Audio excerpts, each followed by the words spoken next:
Welcome to the Trading Bell Show. We have pitched camp today at ICIFA, that's the Institute of Certified Investment and Financial Analysts. I'll be speaking to Diana, the CEO, on the latest research they have done about the investment landscape in the country, challenges facing even the retail investors. And I want you to come and let's try and unpack and see what can we do better as a country to have everybody onboarded. Welcome.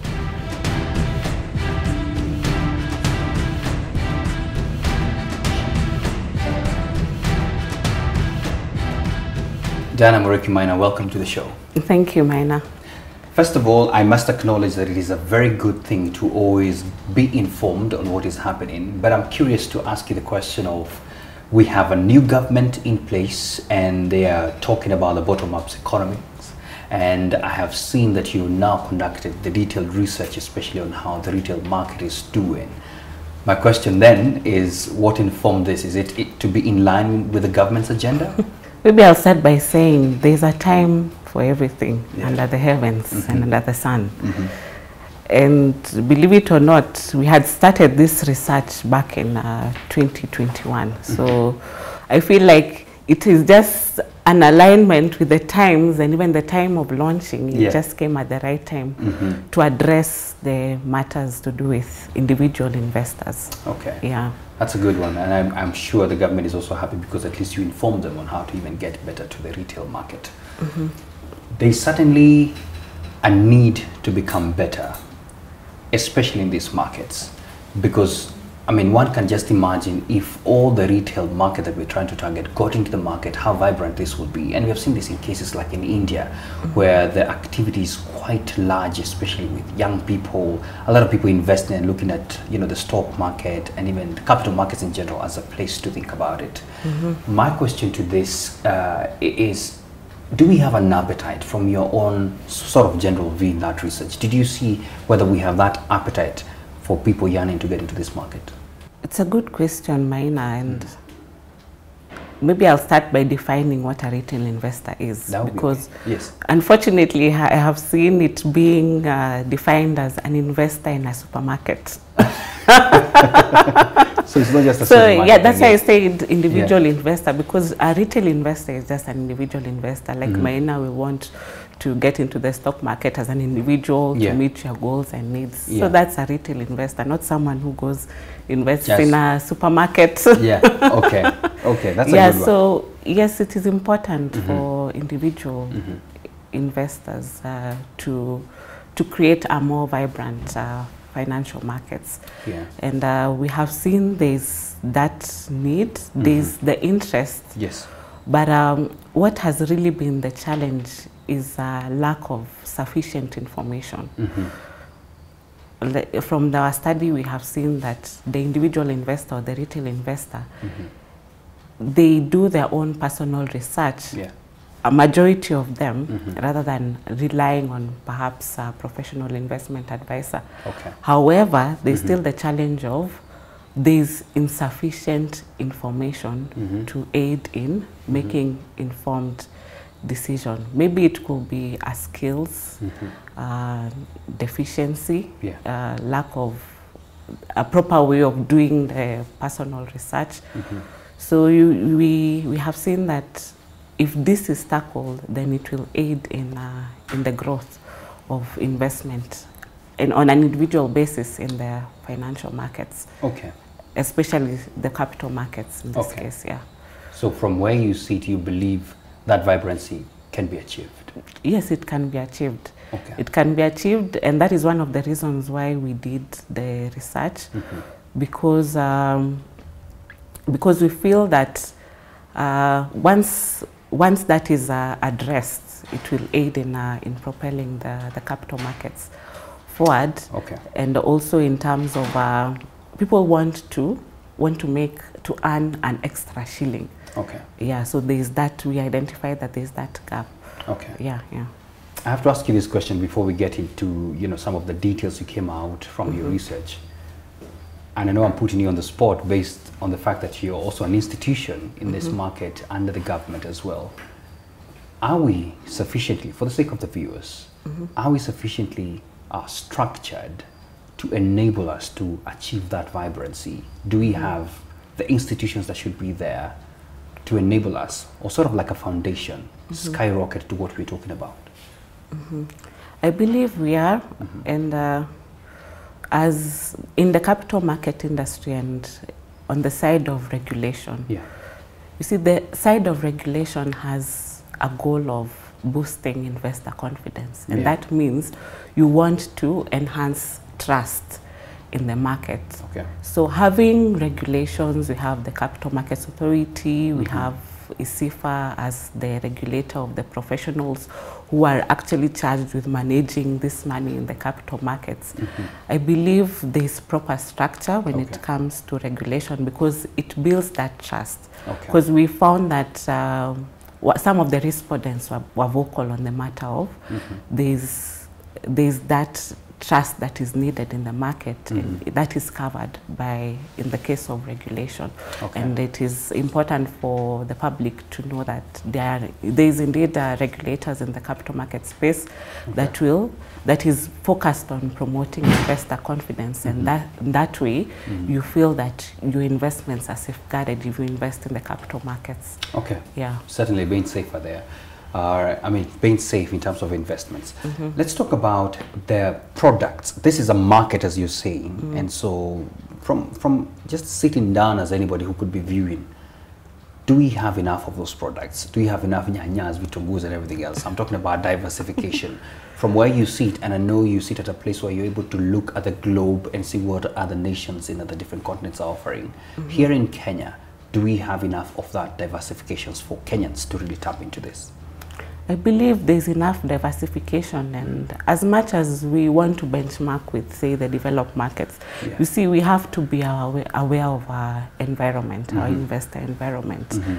We need to have products that are applicable to various market segments in terms of income earned, in terms of the knowledge, the skill set, in terms of stability, in terms of what people are looking at in their investment. And in the capital markets here in Kenya, I believe diversification is, we have enough diversification for the public, individual investors to explore. So let me jump into a bit of what we can call perception. And from where you see it as well, and from your research, is the capital markets still being viewed as elitist? Maybe I will say yes and no. But yes, because from some of the responses we got from our research, the challenges that retail investors face is that perception of it's an urban area kind of investment product.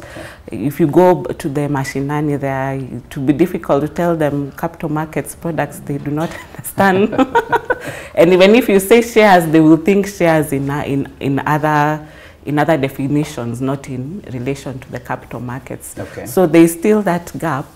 And what we have been trying to explore and engage with professional investment analysts is perhaps we need to have programs that are vernacular based, or that really water down the jargon, the investment jargon, for people out there to understand and to be brought on board in the capital markets.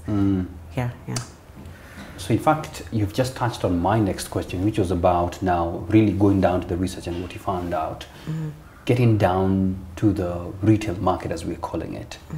And this is investor education. And I like what you've touched, that we need to go to even speak their language, whatever they are.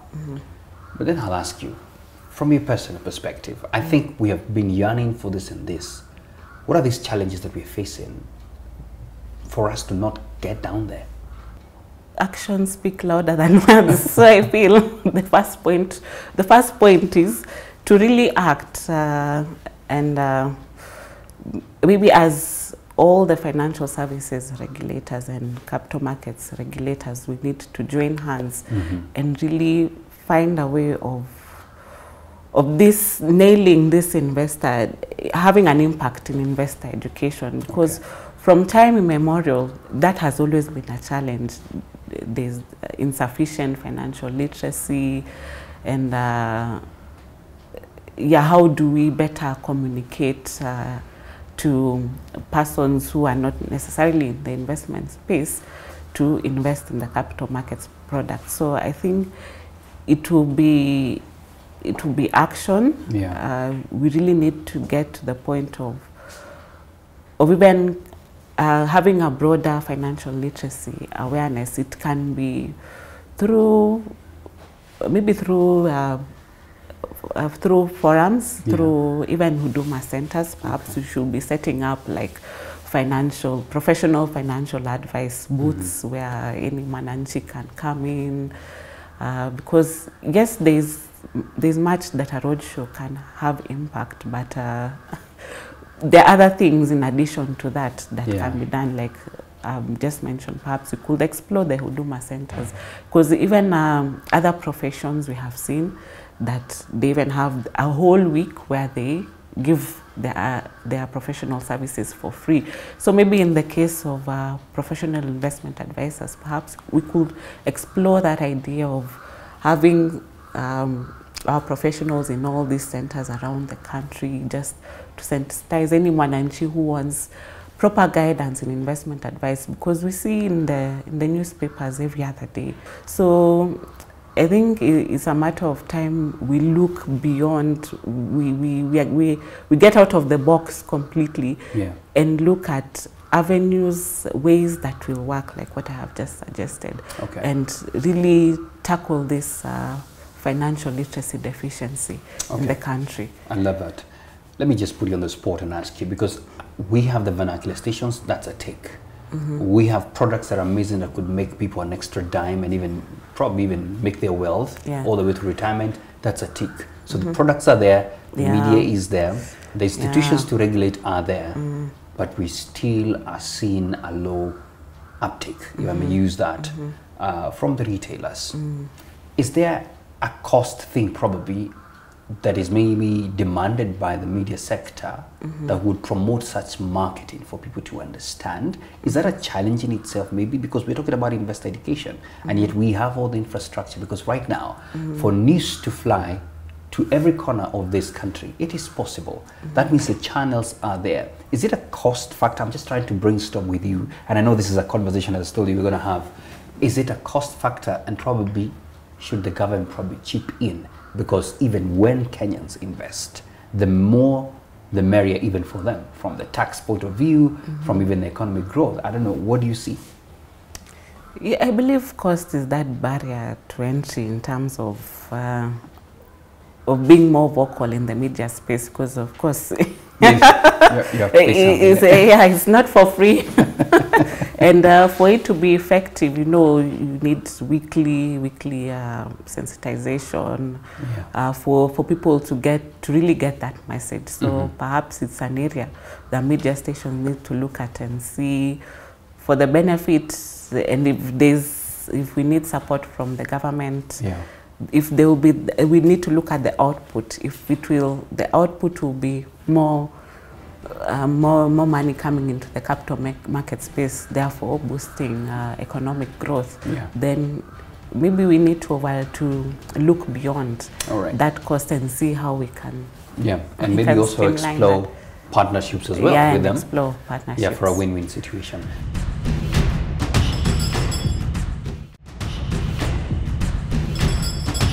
Let's now talk about the retailer's mind, because I also want to get to some of them who have gotten the information and they have everything that is needed to know that I now need to invest. But we still have some of them having a challenge in the decision making. I don't know what you found out. Why are they not jumping in for the ones who have the information? Because I'm sure some of them know from your statistics I looked at, we have quite a number of people who understand what a share is and those kind of things, but they are yet to get into the market. Why are they not making these decisions? I believe it's a matter of maybe they feel there's high volatility. If you look at the stock market, and you read some very funny stories, Maina. Like there's someone who said they bought Kenya, one of the stocks at say 100 bob, and then What happened? And then it went down to 20 shillings. Oh. So now they see what is affiliated to that to that particular stock. They don't even want to hear the sound of or even see whatever or someone says. They forgo sugar because because it's because of that. And these are real stories down there. there. It's real stories. Yeah. It's volatility, and sometimes it's awareness. You know, there are ways of how to conduct proper research, proper analysis when you're getting to the market. There are winners and losers. It's just knowing how to maximize on your profits and minimize on your losses, and that is the information that professional investment advisors have, and they can guide such investors. The other reason will be transaction costs. We found that was the biggest challenge. There is high transaction costs, especially in the stock market. So that is a barrier to transaction costs to invest. And some may feel they have inadequate capital, or they may feel they want that stability, because it's interesting. For example, in the stock market, the awareness is over 90%, but when it comes to retention, it's like below 5%. And it's mainly, I think it's mainly because of that high volatility. People want stability in investment, but as I said, a professional investment advisor can guide on how to maximize on your profits and minimize on losses. Despite whatever income you have, you still have a chance if you look in your finances well. That's what you're saying. Yeah. Okay. Is there any factor on risk appetite that you noticed where on the retail market in itself? In terms of the risk factor, majority were looking at income, increase in income and capital growth. So we'll say that is more of a moderate, but still people want stability in the investment. Okay, just curious on that, because I know some people have to make many debates between that, but I tend to think Kenyans are not worried, because let me jump this in. As you have said, people have lost billions from pyramid schemes. I don't know what land issues gone wrong. I can't mention names here at all, but we have seen it in the news where people are crying for, and you hear the amount of billions that they are losing. First of all, as ICIFA, is it part of your mandate as well to advise people? I mean, I'm talking to you as ICIFA because I know you channel investment analysts to advise people. Are these part of your portfolios where you advise people on how to look at investments in a better way?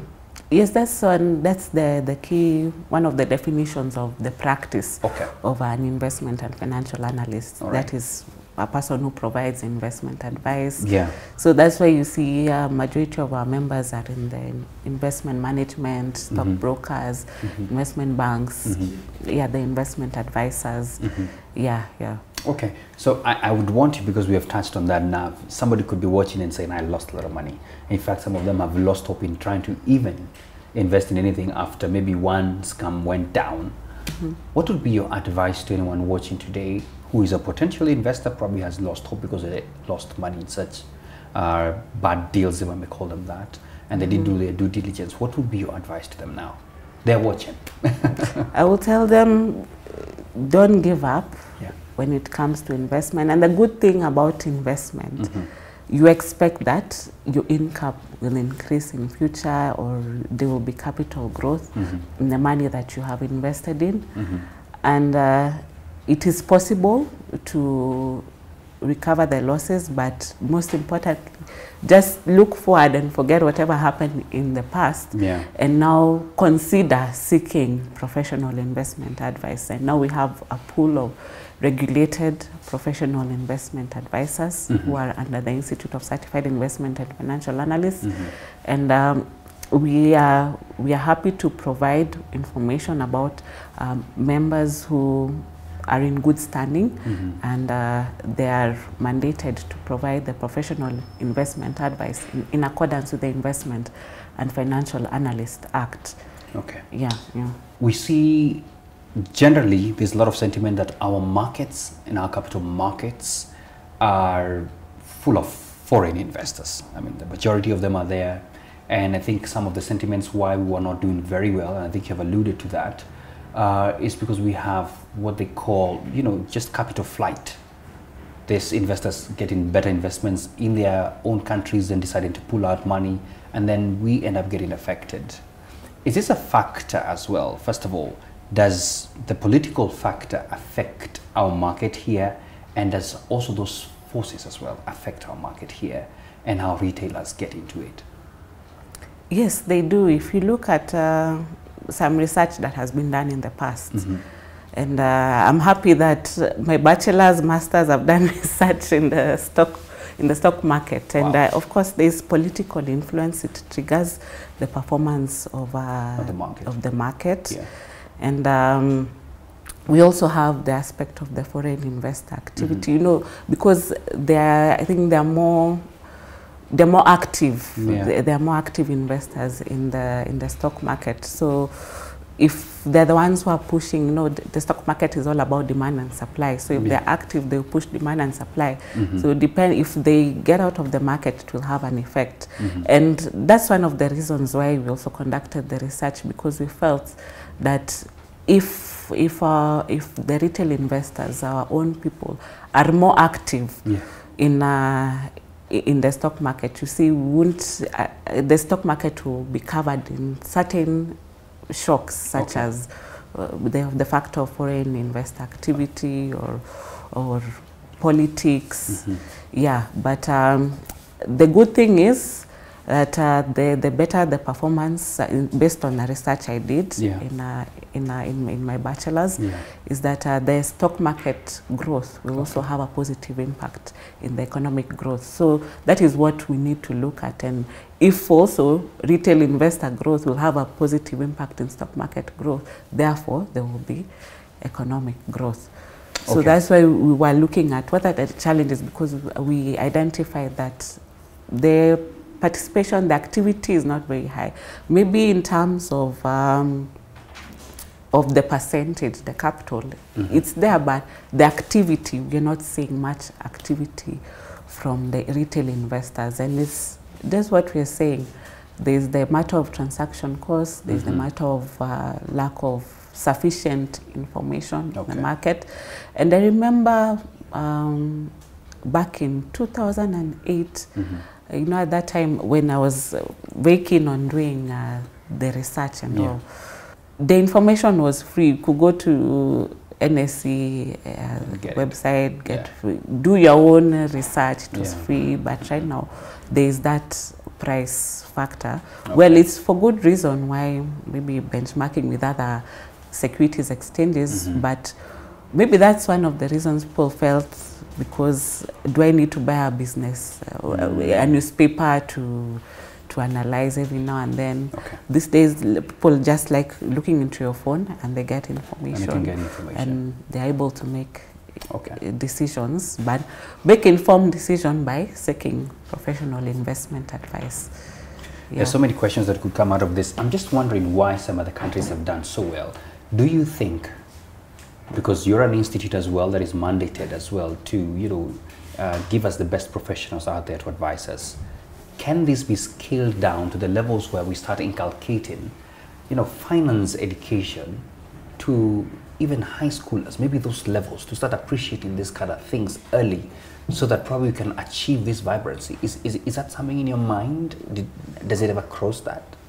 I believe it's very important, and thank you for bringing it up, Maina. It's important that we include curriculum even from primary level, just about investment and how to create wealth. I think it's an important discussion that we can have with the curriculum developers of incorporating that. And maybe one other thing that I needed to mention that is causing the lack of investor activity, the retail investor activity, is the lack of IPOs. There has been a serious drought in the initial public offerings. You remember the hype of Safaricom? Oh yeah, it's been some time. It's been some time. Yeah, and that's one of the things. People are not seeing much activity. I think even some research analysts feel like they're researching the same things day in and day out.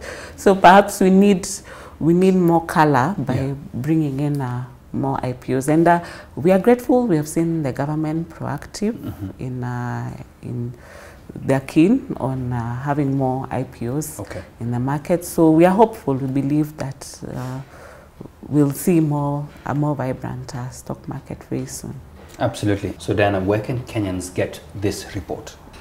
Visit our website, icifa.co.ke, go to the resource section and you'll download the summarized version. For the full report, you can contact us at info@icifa.co.ke. I've been told that our time is up, but I have to give you a parting shot. Make it 30 seconds. What's your last word on this?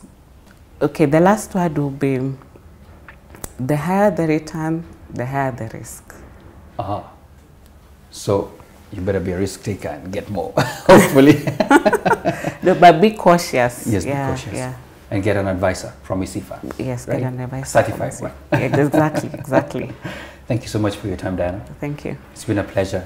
There you have it. That's a conversation with Diana Muriuki Maina, the CEO at ICIFA, the Institute of Certified Investment and Financial Analysts, mandated to really give us proper and expert advice whenever we're making investment choices. So don't burn your fingers or burn your money out there and go into dubious places. And she's quite optimistic that the recommendations from the research that they did about the retail market is going to bear fruit and really revolutionize our markets. And we certainly hope that these implementations can come on board from the entire capital market sector. That's it for now. We leave you with the markets. Bye-bye.